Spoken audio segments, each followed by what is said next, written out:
રાજકોટમાં ખરાબ રસ્તાઓના કારણે સ્થાનિકોનો ગુસ્સો હવે સાતમા આસમાને પહોંચ્યો છે। ઇન્દ્રપ્રસ્થ નગરમાં ખરાબ રસ્તાઓને લઈને સ્થાનિક રહીશોએ તંત્ર સામે મોરચો માંડ્યો છે। આ વિરોધ પ્રદર્શનમાં મોટી સંખ્યામાં મહિલાઓ પણ જોડાઈ હતી। હાથમાં થાળી વેલણ વગાડીને અનોખી રીતે પોતાનો રોષ ઠાલવ્યો। સ્થાનિકોનો આરોપ છે કે સોસાયટીમાં આવતો મુખ્ય રસ્તો હજુ પણ કાચો છે, જેના કારણે વરસાદમાં ભારે હાલાકી ભોગવવી પડે છે। વરસાદ પડતા જ આખો રસ્તો કાદવ કીચડમાં ફેરવાઈ જાય છે, જેના કારણે વાહન ચાલકો અને પગપાળા ચાલતા લોકો માટે અહીંથી પસાર થવું મુશ્કેલ બની જાય છે। એટલું જ નહીં, ઘણી વખત આ વિસ્તારમાં સાપ પણ આવી જતા હોવાનો સ્થાનિકોએ આક્ષેપ કર્યો છે। અનેક રજૂઆતો છતાં સમસ્યાનો ઉકેલ ન આવતા આખરે મહિલાઓ સહિત સ્થાનિકો રસ્તા પર ઉતર્યા અને અનોખી રીતે વિરોધ નોંધાવ્યો। હવે સ્થાનિકોએ તંત્ર પાસે વહેલી તકે પાકો રસ્તો બનાવવાની માંગ કરી છે।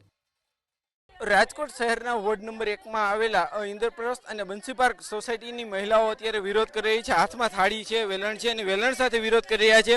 બેન, શું વિરોધ છે આપને અને શું માંગ? અમાર ગાડીઓ સરખો થઈ જાય એની વ્યવસ્થા કરવાની છે।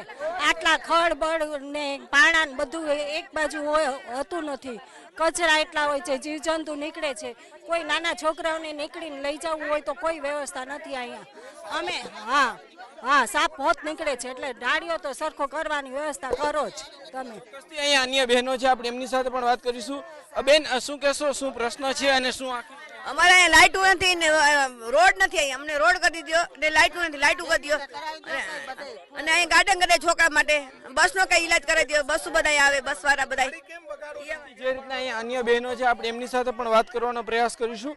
ઇન્દ્રપ્રસ્થ અને બંસી પાર્ક સોસાયટીને જોડતા આ જે રસ્તાઓ છે, બેન, અહીંયા શું સમસ્યાઓ છે અને કઈ રીતના તકલીફ પડતી હોય છે ચોમાસામાં? ચોમાસામાં અતિશય તકલીફ પડે છે। બધી ગાડીઓ સ્લીપ થાય છે, એજ વાળા પડી જાય છે, તો શું કરવાનું? એના માટે પ્રાથમિક સુવિધા તો આપવી જોઈએ ને।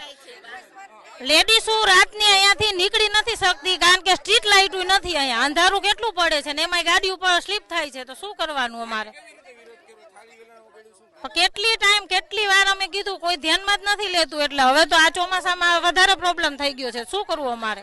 જે રસ્તો છે તે પણ આપણે બતાવવાનો પ્રયાસ કરીશ। આ જે રસ્તો છે તે રાજકોટ શહેરના જે વોર્ડ નંબર 1 માં આવેલા ઇન્દ્રપ્રસ્થ અને બંસી પાર્ક સોસાયટીને જોડતો જે માર્ગ છે અને અહીંયા જે મોટી સંખ્યામાં લોકો છે તે રહે છે। ક્યાંક ને ક્યાંક અસુવિધાના કારણે તેઓને અનેક મુશ્કેલીનો સામનો કરવો પડે। એટલું જ નહીં, ચોમાસા દરમિયાન રાત્રિના સમય અહીંથી નથી નીકળી શકાતું, કેમ કે જીવજંતુઓનો પણ ડર લાગતો હોય છે અને કેટલીક વખત વાહનો પણ સ્લીપ થતા હોય છે।